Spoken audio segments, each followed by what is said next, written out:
ٹھیک ہے رات کو دفنا دیں گے. پھر کہنے لگا جب صبح ہو جائے تو صبح ہونے سے پہلے پہلے میری قبر زمین کے برابر کر دینا, نشان مٹا دینا.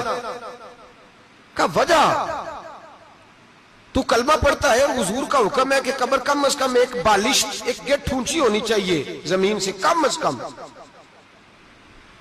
تو تیری قبر مٹا دے. وجہ پتہ ہوتا ہے اپنے ظلموں کا. کہنے لگا مجھے پتا ہے لوگ میرے مرنے کے بعد میری قبر بھی نہیں چھوڑیں گے. دنیا میں تو میرے جبر کی وجہ سے کوئی آ نہ سکا, لیکن میری قبر بھی لوگ جنازوں میں باتیں شروع کر دیتے. جنازوں میں نے ایسی بھی داستانیں سنی ہیں کہ کوئی مرا تو لوگ جوتوں کا ہار قبر پہ ڈال آئے. نہیں بھائی, تو جب زندہ تھا تو تیرے جبر ظلم کی وجہ سے نہیں کو بول سکا. ایک تو ہے قیامت میں حساب ہوگا, یہاں دنیا میں حساب ہونے لگتا. اتنی لمبی زبانیں لوگوں کی لٹک کر مرتے وقت باہر نکل آتی ہیں. دعا کریں, جمعہ ہے, اللہ تعالیٰ ایمان کی موت عطا فرمائے. دعا فرمائے رب تعالیٰ اللہ تبارک و تعالیٰ توبہ کر کے جانے کی توفیق عطا فرمائے. جاگے جاگے اور سنے اور دعا کرے, اے اللہ تو ہمیں ظلم سے ویسے ہی محفوظ فرما. اگر ہم زیادتی کرنے لگے تو اے اللہ ہمیں اس سے منع فرما. ہمیں اس سے تو یہ توفیق دے کہ ہم باہر آ جائیں اس گناہ سے. میرے بھائی, ایک تو دنیا میں سزا ہے, پھر قیامت کی سزا ہے, اور وہ زیادہ سخت ہے, وہ زیادہ سخت ہے. ہم لوگوں نے نا ہیلے بہانے بڑے بنائے ہوئے ہیں. بینک کے ساتھ کاروبار کرنے والا کہتا ہے نہیں نہیں مجبوراً لیا ہے, مجبوراً. مر رہا تھا تو آخری لبوں پہ تھا تو جائز ہے, جائز ہے. اس وقت جب تجھے کھانے کو لقمہ نہ لگے تو حرام کھانا بھی جائز ہے. کیا دقت تھی؟ کیوں اللہ رسول کے مقابلے میں کھڑا ہوا تو؟ کیوں سود کا دھندا کیا؟ کیا تکلیف تھی؟ کہاں تو الجھ گیا تھا؟ ہم جان بوجھ کے اپنے لیے جہنم کٹھی کرتے ہیں, پھر کہتے ہیں سکون نہیں زندگی میں. کہاں سکون آئے گا؟ کیسے آئے گا؟ ہم نے خود آگ لگائی ہے چمن میں اپنے. جو قیامت کی سزا ہے, میرے نبی پاک علیہ السلام نے فرمایا رب تمہیں سامنے کھڑا کرے گا. اور کس طرح کھڑا کرے گا؟ فرمایا لوگوں کے وجود سے کپڑے اتر جائیں گے, زمین اس طرح دہکے گی جس طرح تانبا زمین پہ رکھا جائے اور آگ جلائی جائے. تانبا دیکھا ہے آپ لوگوں نے؟ یہ بھی گرمی گزری ہے نا, تو فرش پر جب سورج پڑتا تھا تو ننگے پاؤں چلا نہیں جاتا تھا. صحیح کہہ رہا ہوں؟ ننگے پاؤں, بچے کا پیر زمین پہ لگتا تو چیخ اٹھتے ہیں, کہتے ہیں اوہ جل گیا پیر. حالانکہ یہ فرش دنیا کے, اور اگر تانبے کے اندر خاصیت ہے کہ اگر کوئی دھات جلدی اور زیادہ گرم ہوتی ہے تو وہ تانبا ہے. میرے نبی نے مثال دی تو اس کی دی جو سخت تھا.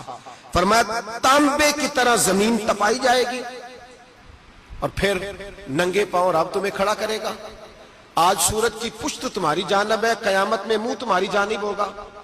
نیزہ آپ نے دیکھا ہوگا, نیزہ ہوتا تھا. فرمایا یہ جو تم نیزے دیکھتے ہو صرف سوا نیزے کے برابر سورج قریب آ جائے گا, اور پھر اللہ تمہیں سامنے کھڑا کر کے تم سے سوال جواب کرے گا.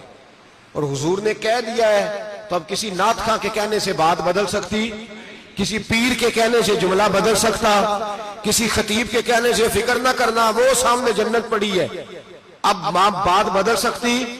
خدا کی رحمت پر بھروسہ رکھنا ضروری ہے, نبی پاک کی شفاعت کی امید رکھنا, بولیے. لیکن جو حضور نے بیان کیا ہے اس کو ماننا بھی یہ بھی ضروری ہے. میرے نبی پاک نے فرمایا اللہ تم سے حساب لے گا اور اللہ پوچھے گا, تم نے جواب دینا ہے. حضور کس کس شے کا؟ فرمایا جو پہنتے ہو اس کا جواب نہیں دینا, جو کھاتے ہو اس کا جواب نہیں دینا, جو اللہ کے راستے میں دیتے ہو اس کا جواب, باقی ہر شے کا جواب دینا ہے. ادھر جو پلاٹ ہے اس کا بھی جواب دینا ہے, اور جو بچوں کو پیسے بتائے ان کا بھی جواب دینا ہے, جو چھپائے ہیں ان کا بھی. ثم لتسألن یومئذ عن النعیم, جو کمیٹی اپنے محلے میں ڈالی ہے اس کا بھی جواب دینا ہے, جو سسرال کے علاقے میں ابا جی سے چوری ڈالی ہوئی ہے اس کا جواب بھی, سب کا جواب دینا ہے, تمام حساب کتاب. اور اللہ فرماتے ہیں میں سامنے کھڑا کر کے ہر سوال کا تجھے ہر سوال کا جواب. اچھا یہ جو بڑے لوگ تھے وہ حساب سے ڈرتے تھے, ہم چھوٹے لوگ ہیں ہم حساب سے ہم نہیں ڈرتے, ہم کہتے ہیں دیکھی جائے گی. بڑے لوگ جو تھے وہ حساب سے حضرت ابو بکر صدیق دعا کرایا کرتے تھے, دعا کرو اللہ مجھ سے حساب نہ پوچھے. حضرت عمر فاروق رضی اللہ تعالیٰ عنہ اپنے بیٹے سے کہتے تھے, بیٹا اپنے باپ کے لیے رحمت کی دعا کرنا, میں درگزر والا ہوں, میں حساب والا کوئی نہیں. بڑے لوگ ڈرتے تھے, بڑے لوگ. حضرت عثمان غنی قبر پہ کھڑے ہوتے تھے تو داڑھی آنسوؤں سے بھیگ جاتی. غلام کہتے ہیں حضور 3 دفعہ نبی پاک نے آپ کو جنت کی بشارت دی ہے, 3 دفعہ بشارت دی ہے, تو آپ کیوں اتنا روتے ہیں؟ عثمان غنی فرماتے جس رسول نے مجھے جنتی کہا ہے اسی محبوب نے مجھے فرمایا تھا عثمان قبر آخرت کی منزلوں میں سے پہلی منزل ہے. اور آپ فرماتے میرے تو کمرے میں دیا گل ہو جائے تو مجھے ڈر لگتا ہے, اس میں تو مکمل اندھیرا ہے. آپ فرماتے کھڑکیاں بند ہو تو دم گھٹنے لگتا ہے, اس کو تو دروازہ ہی کوئی نہیں, روشن دان تک نہیں. بھائی جو بڑے تھے وہ ڈر رہے تھے. مولا علی شیر خدا نماز کا وضو کر کے کانپتے تھے, کانپتے. علی آپ مرحب کے سامنے